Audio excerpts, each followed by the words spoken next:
Afternoon, everybody.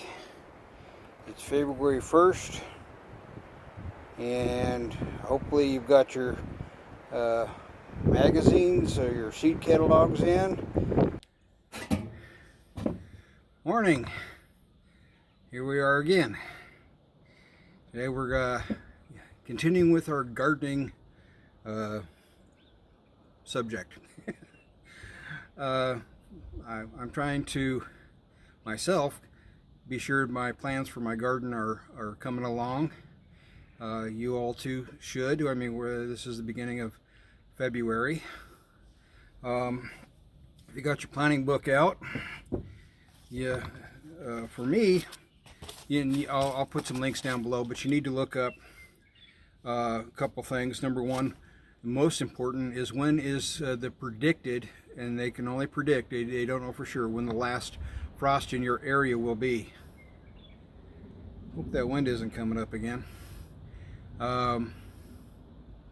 But mine is May 3rd.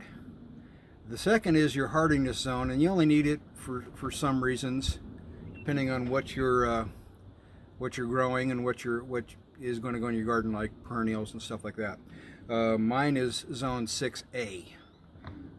So we do get some snow, some cold, but the hardiness is an overall overlook of your area.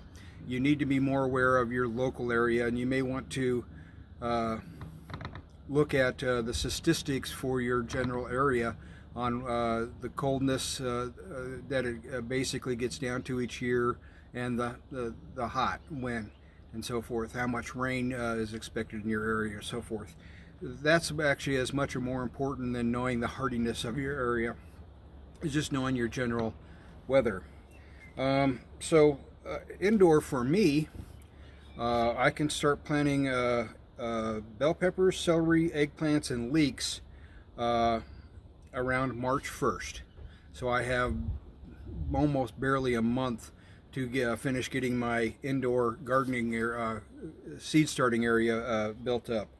And then for seeds outdoors, for me, it states that I can plant carrots, peas, radishes, spinach, and turnips April 1st. And then mid-April, I can start doing transplants and so forth into the garden itself.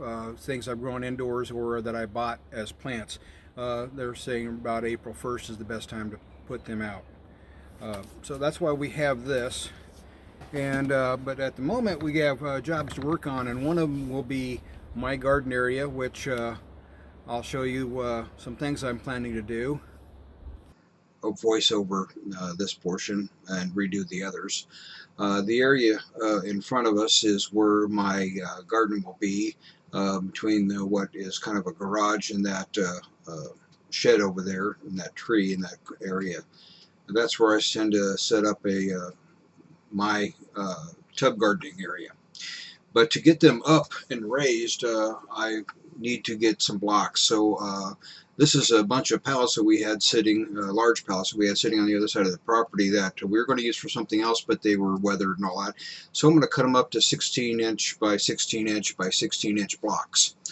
Basically, just cut them at 16-inch lengths and create the blocks to set the tubs up. You know, we shoestring farms. We do what we can with what we have. We have some junk wood. These are the tubs that I'm going to be using. They are basically mineral tubs for cattle, and some grow tubs that I've got off of somebody else, about twice as large as the mineral tubs. And then I've got this piece here that I cut off of a 10,000 gallon water tank that had a big hole in it. We're going to use this for a planter. It's totally sealed. There's no leaks, but the other half of it,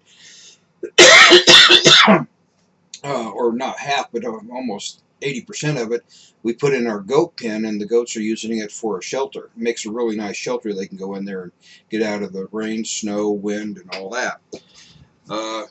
This is the tubs that we're using, and they are approximately 18-20 inches tall, but I'd like to get it up higher so I have a raised garden, because that's just a little too low. So I thought about using blocks. 8/16s, I could put 2 of them up there, but that still wasn't high enough, so I doubled them. So now I'm like 16 inches, or not 16, yeah, 16 inches tall, which with the tub on it makes it about 3 feet. But because I don't have enough blocks, and I really don't want to use the blocks in there, I want to use them for other projects. We're going to use the wood blocks that I'm going to make with those pallets that I just got done showing you. The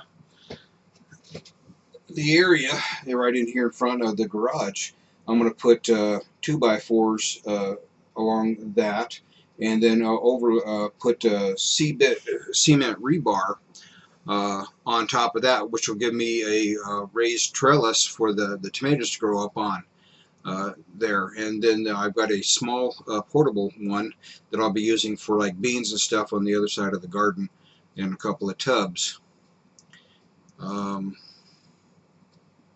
You know, it's just, this is what we got planned. This is a lot of work that we have to get done. I forgot what else I said in here, but the garden area is right now just full of stuff like these tubs and other stuff, that debris that needs to be cleared out. And basically along this area and around, all the way around, I'm going to build a fenced-in area. What I'm going to do is use pellets and cut them in half and make a 2-foot kicker wall. And I'm showing you that there are a lot of tree branches and those 2 small trees I need to cut down. But then above the pallets that we're going to use for a kicker, we're going to put in mesh wire up to keep all the animals and other things out. And maybe eventually by fall, I'll put a roof on it.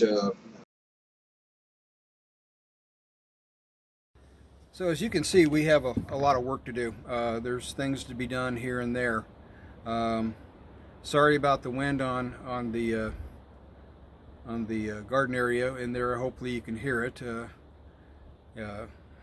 It's starting to pick up here, so I'm about done. But this is why you start gardening earlier, because it's just not plants. There are a lot more goes into it. You need to have your areas built up. You need to know where you're going, what you plan to do, what you need. If you're like me or you're on an extreme budget, you need to plan ahead of time so that you can purchase things a little at a time and be ready for when it's time to go, to get it in the ground, to get things going. I will be showing you more on my wicking tub areas as I start putting them together and start putting things together. Right now, like I said, it needs a lot of work. The other area where I was thinking about using bales, I'm not sure that's going to happen. Don't know if we'll have the money to do that. If it comes down to it, we'll just plant watermelon and stuff like that over there and let it go. I've done a little bit of work over there, but haven't been able to do too much. So that's up in the air. We have a secondary plan in case we can't do what we intended to do in the beginning. But again, that's why you start planning early. You start planning things in December. You get your ideas together and get them down and start figuring it out. That way, as the time goes by, you can adjust before it gets time to actually go, and you're ready to go at that time. Anyhow, until next time, you all have a good day.